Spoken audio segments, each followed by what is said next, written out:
हमारा एक skin fold है, इसकी वजह से फ्रिक्शन डेवलप होती है जिसकी वजह से पिगमेंटेशन हो सकती है। आजकल सीजन चेंज हो रहा है, ह्यूमिडिटी है, गर्मियां है, तो फंगस की ग्रोथ के लिए एक परफेक्ट जिसे कहते हैं हैबिटेट डेवलप हो गया है। इसकी वजह से काफी लोगों को इस एरिया में फंगस डेवलप हो जाता है। हम एज अ कॉम बहुत ज्यादा इम्पेशेंट है और हमें ओवरनाइट रिजल्ट्स चाहिए और हमें क्विक फिक्सेस चाहिए। हम प्रॉपर रिसर्च नहीं करते कि ये चीज हम लगा रहे हैं ये हमें लॉन्ग टर्म में फायदा देगी या नहीं देगी। आप हेयर रिमूवल के लिए लेजर्स की तरफ आए क्योंकि वो विद टाइम आपकी पिगमेंटेशन को भी सेटल डाउन करेगा और जो एक कंसिस्टेंट स्किन इंसल्ट है ड्यू टू शेविंग या वैक्स उससे भी आपको प्रिवेंट करेगा। हमने नोटिस किया है कि 92% अवाम जो ये वीडियोस देखती है वो नॉन सब्सक्राइब है हमारे चैनल को। तो आपसे एक हम्बल रिक्वेस्ट ये है कि इस चैनल को प्लीज़ सब्सक्राइब करें ताकि आपके लिए हम बेहतर से बेहतर कंटेंट बनाएं और बड़े से बड़े डॉक्टर्स को अपने प्लेटफॉर्म पे ला सकें। Thank you. अस्सलाम वालेकुम, मेरा नाम डॉक्टर ईमन है। मैं एक कंसल्टेंट डर्मेटोलॉजिस्ट और एस्थेटिक फिजिशियन हूँ। इसके साथ साथ मैं American board of aesthetic medicine and surgery की भी फ़ेलो हूँ। मैंने चौधरी रहमत अली हॉस्पिटल में एज अ कंसल्टेंट डर्मेटोलॉजिस्ट काम किया हुआ है और इस वक्त अगर आप मुझे विज़िट करना चाहें तो आप मेरे सेटअप विलिंगशा हेल्थ क्लिनिक पे इन पर्सन कंसल्टेशन ले सकते हैं और अगर आपने मरहम के थ्रू मेरे साथ कंसल्ट करना है तो दिए गए लिंक के ऊपर रब्ता करें। आज हम एक बहुत ही कॉमन स्किन सिचुएशन की बात करेंगे जो काफ़ी लोग जिससे सफ़र कर रहे हैं, which is dark under arm and under Thai. अब इसके कॉजेज़ क्या होते हैं? क्योंकि ये हमारा एक स्किन फोल्ड है, इसकी वजह से फ्रिक्शन डेवलप होती है जिसकी वजह से पिगमेंटेशन हो सकती है। सेकेंडली, अगर आपको इंसुलिन रेजिस्टेंस है जो कि आपकी लाइफस्टाइल की वजह से कंट्रीब्यूट हो रहा है, उसकी वजह से पिगमेंटेशन हो सकती है।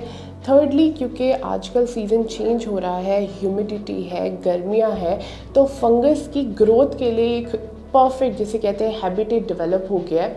इसकी वजह से काफ़ी लोगों को इस एरिया में फंगस डेवलप हो जाता है। आप उसको ट्रीट भी कर ले तो वो भी एट द एंड आपके पिगमेंटेशन कॉज कर देता है इस जगह के ऊपर। तो ये कुछ रीजंस है जिसकी वजह से अंडर आर्म्स या अंडर थाई की जो पिगमेंटेशन है वो डेवलप होती है। अब कौन सी ऐसी चीज़ें हैं जो उसको वर्सन करती हैं? अब हम एज अ कॉम बहुत ज़्यादा इम्पेशेंट हैं और हमें ओवरनाइट रिजल्ट्स चाहिए और हमें क्विक फिक्सेस चाहिए। हम प्रॉपर रिसर्च नहीं करते कि जी ये चीज़ हम लगा रहे हैं ये हमें लॉन्ग टर्म में फ़ायदा देगी या नहीं देगी। तो अगेन हम कुछ ऐसी स्टेरॉइडल बेस्ड क्रीम्स यूज़ करते हैं, कुछ ऐसी ब्लीचिंग क्रीम्स जिनमें बहुत पोटेंट एक्टिव कंपाउंड्स होते हैं जो कि फॉर द टाइम बिंग तो हमें इंस्टेंट फिक्स दे देते हैं लेकिन अल्टीमेटली हमारी स्किन का बैरियर कॉम्प्रोमाइज़ करते हैं, स्किन को डैमेज करते हैं, पिगमेंटेशन डेवलप करते हैं। अब हम क्या कर सकते हैं? सबसे पहले ये समझना होगा कि ये हो क्यों रहा है। अगेन मैंने बोला कि लाइफस्टाइल जो है हमारा बहुत ज़्यादा डिटीरियोरेट होता जा रहा है। हम लोग रातों को जागते हैं, उससे ये होता है कि स्ट्रेस हार्मोन रिलीज़ होता है विच इज़ कॉर्टिसोल और वो हमारे डिफरेंट हार्मोन्स को डिस्टर्ब कर देता है जिसमें काफ़ी ज़्यादा फीमेल्स में PCOS की जो है कंप्लेन डेवलप होनी शुरू हो जाती है। अब ये सारी चीज़ें जो है ओवरऑल जो है आपकी पिगमेंटेशन को कंट्रीब्यूट करती हैं। अब उसमें ये हम डिस्कस करते हैं कि यहाँ पे अगर आपने हेयर रिमूवल मेथड है तो वो कौन से यूज़ करने हैं। क्योंकि अगेन अगर आप शेविंग भी करेंगे not with the right way, अगर आप वैक्स भी करेंगे तो वो भी स्किन इंसल्ट कॉज करेगी जिसकी वजह से पिगमेंटेशन डेवलप होगी।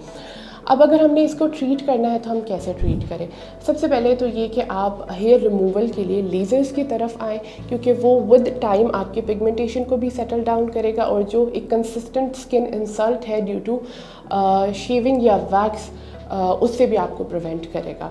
उसके अलावा अगर आप इसको डर्मेटोलॉजिकल ट्रीटमेंट से फिक्स करना चाहें तो उसमें हमारे पास सर्टन लेज़र्स है जैसे कि पिको लेज़र है, केमिकल पील्स है। बट देन अगेन ये वो चीज़ें हैं जो आपने अपने डॉक्टर से कंसल्ट करने के बाद ही इनको अडॉप्ट करना है और मेक श्योर कि आप किसी ट्रेंड प्रोफेशनल के पास जाएँ ताकि आपकी सिचुएशन मज़ीद ख़राब ना हो।